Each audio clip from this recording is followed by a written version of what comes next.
चलो चैप्टर 6 करते हैं, इलेक्ट्रोमैग्नेटिक इंडक्शन।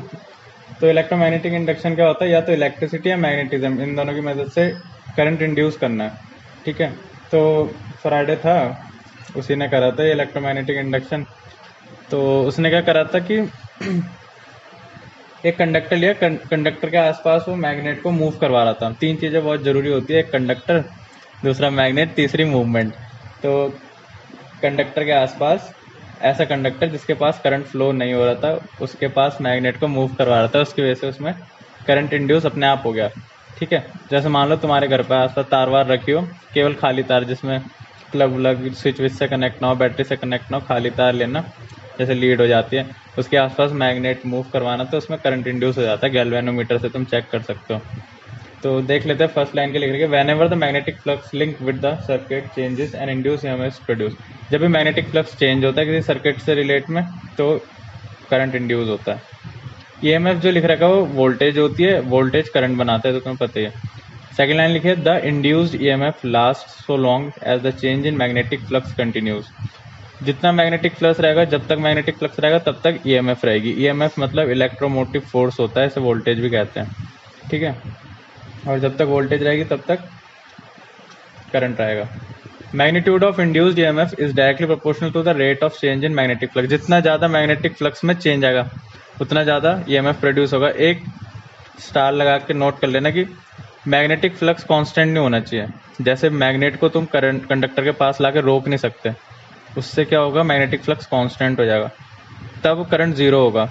तुम्हें करंट को प्रोड्यूस करने के लिए मैग्नेट को मूव करवाते रहना पड़ेगा। जैसे मैग्नेट रुका करंट रुका, और जैसे मैग्नेट मूव हुआ करंट भी मूव होने लग जाएगा। तो पहला फॉर्मूला देख लो, ई तुम्हारा ईएमएफ है, इलेक्ट्रिक फील्ड नहीं है। ठीक है, तो ई तुम्हारा ईएमएफ है, इलेक्ट्रोमोटिव फोर्स, ये वोल्टेज वी को रिप्रेजेंट करता है। तो डायरेक्टली प्रोपोर्शनल है d phi by d t है। फाई तुम्हारा मैग्नेटिक फ्लक्स है और अपॉन में डी टी मतलब टाइम है। प्रोपोर्शनल साइन हटा तो माइनस आ गया, माइनस किस लिए आया वो आगे पढ़ेंगे, पर अभी तुम्हें ये फॉर्मूला याद रखना कि वी मतलब electromotive force is equals to change in magnetic flux upon time. फिर नेक्स्ट लाइन देखो, where constant of proportionality is one negative. तो नेगेटिव क्यों है, लेंज लॉ ने बताया, आगे आने वाला लेंज लॉ। तो पार्टी हो रही है ठीक है, तो फ्लक्स देख लेते हैं। फ्लक्स एन बी ए कॉस थीटा है। ठीक है, फ्लक्स का फॉर्मूला, इलेक्ट्रिक फ्लक्स का फॉर्मूला होता था क्या, ई ए। ठीक है, इलेक्ट्रिक फ्लक्स का। मैग्नेटिक फ्लक्स का फॉर्मूला होता है बी ए कॉस थीटा। इन्होंने एन क्यों लगा दिया, नंबर ऑफ टर्न्स को रिप्रेजेंट करता है एन।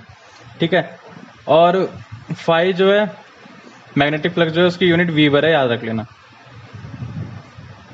ये कुछ कन्वर्जन दे रखे हैं कि फाई जो है उसे मैक्सवेल में कैसे कर सकते हैं और मैक्सवेल को वीबर में कैसे कर सकते हैं, वो देख लेना।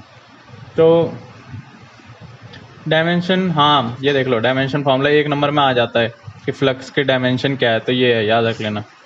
लेंस लॉ क्या कहता है, देखो लेंस लॉ, ये वाला फॉर्मूला देखोगे ना ऊपर, तो minus d phi by d t था। तो ये जो माइनस साइन था लेंस ने लगाया था, और लेंस ने क्यों लगाया था या फिर क्यों एक्सप्लेन करा था, तो देख लेते। डायरेक्शन ऑफ इंड्यूस ईएमएफ, अगर तुम इंड्यूस कर रहे हो करंट तो हमेशा अपोजिट होगा तुम्हारी मूवमेंट के या फिर मैग्नेट की मूवमेंट के। तो अगर तुम्हारा करंट मान लो नॉर्थ की तरफ मूव हो रहा है, तो इसका मतलब वो नॉर्थ की तरफ अपोज कर रहा होगा दूसरे नॉर्थ को। अगर तुम्हारा करंट साउथ की तरफ प्रोड्यूस हो रहा है तो वो तुम्हारी मूवमेंट को अपोज कर रहा होगा। तो अभी देखते हैं क्या है डिटेल में। Direction of induce EMF, induce current is always in such that it oppose the cause due to which it's produce. तो जिसकी वजह से ये प्रोड्यूस हो रहा है उसकी वजह से ये अपोजिट डायरेक्शन में रहता है। ठीक है, जैसे मान लो अगर मैग्नेट का तुम नॉर्थ हिस्सा इनके पास ला रहे हो कंडक्टर के पास, तो किस तरह के तरीके का करंट प्रोड्यूस होगा, नॉर्थ वाला, क्योंकि नॉर्थ नॉर्थ अपोज करते हैं। अगर तुम साउथ ला रहे हो, मैग्नेट का साउथ हिस्सा ला रहे हो, तो ये साउथ की तरफ करंट पैदा करेगा क्योंकि साउथ साउथ अपोज करते हैं। तो ये वाला डायग्राम देखो, ठीक है, तो इसमें तुम्हें दिख रहा होगा कि जो ये नॉर्थ प्रोड्यूस हो रहा है, ये नॉर्थ इसलिए प्रोड्यूस हुआ है क्योंकि इसके पास ना नॉर्थ मैग्नेट गया है, नॉर्थ पोल का मैग्नेट गया है। ठीक है, और उसकी वजह से ये भी नॉर्थ है क्योंकि अपोज करता है। मोशनल ईएमएफ, मोशनल ईएमएफ क्या होता है? इसमें तुम्हें केवल केवल फॉर्मूले याद करने हैं, उससे ज़्यादा ये है नहीं। ठीक है, तो मोशनल ईएमएफ देख लेते हैं। Electric motive force equals to BVI। ठीक है, तो ये याद था कि वोल्टेज जो है और इलेक्ट्रिक फील्ड जो है और मैग्नेट जो है, इनमें रिलेशन क्या होता है मैग्नेटिक फील्ड में। तो नियत एक बार देख लेते हैं। अभी तुमने क्या निकाला था कि voltage is equals to BVI है, तुम्हें डायरेक्ट याद करना है। और ये क्यों याद करना है? ऊपर चलते हैं, ऊपर से इनकी डेरिवेशन आ जाएगी। ये रहा, यहाँ तुम्हें दिख रहा है E equals to minus d∅/dt। Phi तुम्हारा मैग्नेटिक फ्लक्स है। इस फाई की जगह तुम नीचे फ्लक्स का फॉर्मूला डाल दो NBA। जैसे ही तुम इस फाई की जगह NBA डाल दोगे, क्योंकि नीचे भी फ्लक्स है और ऊपर वाले फॉर्मूले में भी फ्लक्स है, डी फ्लक्स। ठीक है, तो नीचे वाला फॉर्मूला आ जाएगा, ये तीसरा वाला जो इसमें दे रखा है।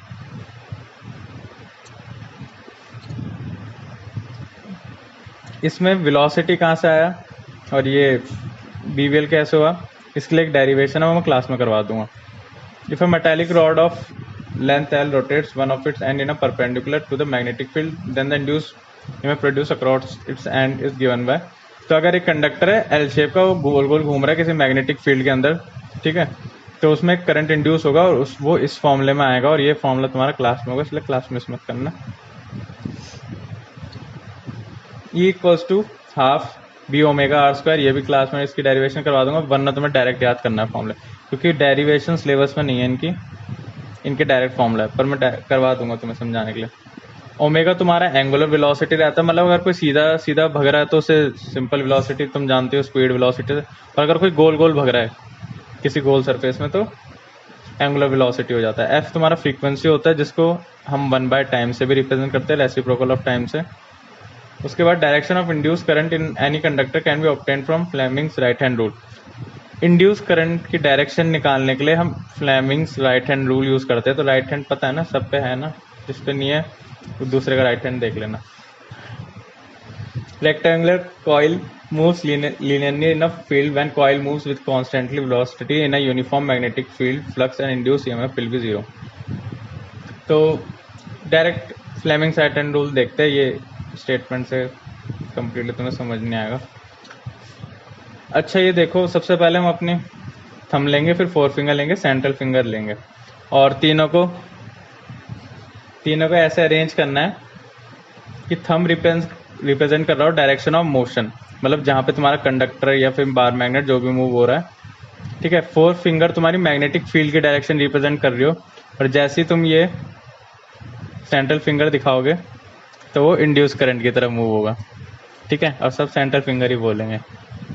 ठीक है, तो याद रखना थंब की डायरेक्शन किधर होगी, मोशन की तरफ। कौन सा मोशन, या तो तुम कंडक्टर मूव कर रहे होंगे या मैग्नेट, तो उस मोशन की तरफ। ये जो तुम्हारी फोर फिंगर है वो होगी मैग्नेटिक फील्ड की डायरेक्शन की तरफ। ठीक है, और जब तुम सेंट्रल फिंगर दिखाओगे अपने आप, तो इंड्यूस करंट की तरफ डायरेक्शन कर रही होगी। बाकी प्रैक्टिकली इसे क्लास में देख लेंगे। अब टर्म्स देख लेते हैं कुछ फॉर्मूलों की। तो ये दे रखा है उन्होंने, current equals to NBA omega sine omega T/R। तो सिंपल फॉर्मूला है करंट का, कल को पूछेगा करंट निकालो तो ये सारी चीज़ें दे रखी होगी, NBA omega sine omega T, तो ये सब तुम्हें दे रखा होगा, इनकी वैल्यू पुट कर लेना। टर्मिनोलॉजी इन्होंने एक्सप्लेन कर रखी है कि number of turns in the coil N है, B मैग्नेटिक इंडक्शन है, ओमेगा एंगुलर वेलोसिटी है, और A area of cross section of the coil है। तो इतना ही पढ़ते हैं, एडी करंट नेक्स्ट उसमें पढ़ लेंगे। तो आज की क्लास के लिए इतना ही, क्लास में आ जाना और नोट्स कंप्लीट कर लेना यहाँ तक।